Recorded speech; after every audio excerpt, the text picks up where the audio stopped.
o dízimo que a gente fala de dinheiro, ele existe na Bíblia ou não? Ele também é um dos preceitos que Deus obriga a gente a fazer ou não? É só na terra de Israel como a produção agrícola? Então vamos lá. A ideia do dízimo monetário, nós, por exemplo, vemos em Abraão. Abraão, depois de vencer a guerra sobre aqueles 4 reis que lutaram contra 5 reis, ele recebe muito dinheiro, ele não quer ficar com todos aqueles despojos de guerra. Quando ele encontra Malquitzedek, está escrito que Malquitzedek, ele tinha um nível de sacerdote, e vai Abraão e dá presentes, doações para Malquitzedek. Você já vê aqui uma alusão ao tema dízimo, e agora um dízimo um pouquinho diferente, mas veja bem, explicitamente a gente vai ver em Jacó. Jacó, ele está numa situação de perigo, ele foge de casa, o seu irmão Esaú quer matá-lo, e ele faz uma promessa a Deus: Deus, se você cuidar de mim, me guardar, e eu poder voltar para cá, para a terra de Canaã, com saúde, tudo bem, tudo que eu receber, eu vou dar o dízimo. Para quem ele vai dar o dízimo? Não tem como dar o dízimo para Deus. Então, Jacó está querendo falar que ele vai fazer essa obra social. Ele vai ajudar com o dinheiro que ele tem as pessoas pobres. Não importa quanto dinheiro ele ganhar, ele vai querer ajudar as pessoas.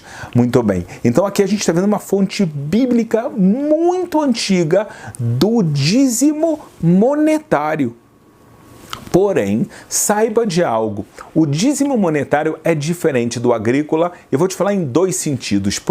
Por um lado, ele só é costume, não é um preceito bíblico. Nós nos inspiramos na vontade do Criador que aparece na Bíblia para dar o dízimo do monetário, mas ele não tem o mesmo status desse dízimo agrícola que é dado na terra de Israel. Além disso, a segunda diferença é que não é só na terra de Israel, ou seja, toda pessoa que quer fazer parte dessa bondade fascinante, tão importante, ela pode e deve fazer esse costume, porque dar para as pessoas que estão necessitadas é muito importante. Então, veja bem, a gente falou aqui 2 coisas. A primeira, não é obrigação, é um costume, só que é um costume muito sagrado. Por isso a gente sim costuma fazê-lo.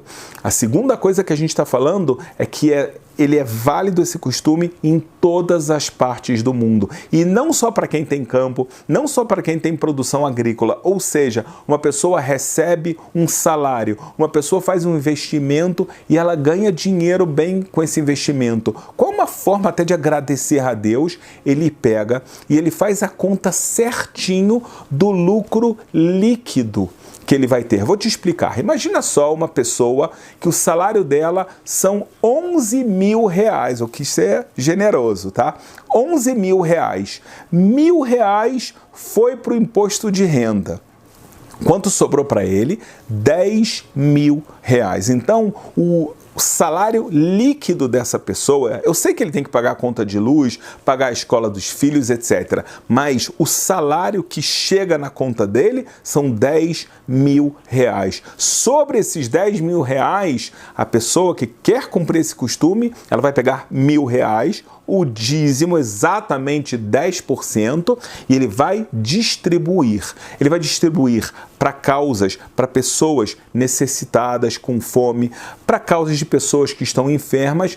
Também há permissão da pessoa utilizar o dízimo para causas espirituais, para que, por exemplo, a palavra de Deus seja cada vez mais e mais difundida. Isso são, então, eu dei aqui 3 ideias de como uma pessoa pode e deve utilizar o dízimo dela. Muitas pessoas me perguntam se eu tenho pais que estão passando fome, que estão em necessidade. Isso é considerado dentro da família? Não vale. É claro que vale. Não só vale, como é preferencial. A Bíblia afirma para a gente que se você tem dinheiro para ajudar outras pessoas, começa ajudando as pessoas próximas a você. Pode ser seus pais, pode ser irmãos, tios, até mesmo amigos muito próximos. Se você sabe que, Deus me livre, eles estão passando por necessidades, ajude eles com o seu dízimo e você está utilizando o seu dízimo da melhor forma possível. Há uma promessa fantástica para quem dá o dízimo, e não só o dízimo, como a gente falou, agrícola, o dízimo monetário. Está escrito aser de o dízimo. Só que em hebraico, a palavra aser, dízimo, ela é muito parecida, são na verdade a mesma raiz da palavra ashir, rico. Então, a Bíblia quer ensinar para a gente que dê o dízimo para você receber muito mais de Deus, ou seja, há uma promessa divina que aparece explicitamente que, com relação ao dízimo, Deus fala: você pode me testar, você pode ver se você não vai acabar recebendo muito mais, muitas bênçãos, até que você não vai conseguir mais se expressar de tão abundante que é essa bênção, e você vai falar: dai, baixa de tão grande é a bênção que Deus dá. Então aqui uma promessa bíblica de quem dá vai receber em troca muito mais. Então a gente vê aqui a importância que Deus dá exatamente para a gente nunca deixar de pensar no próximo.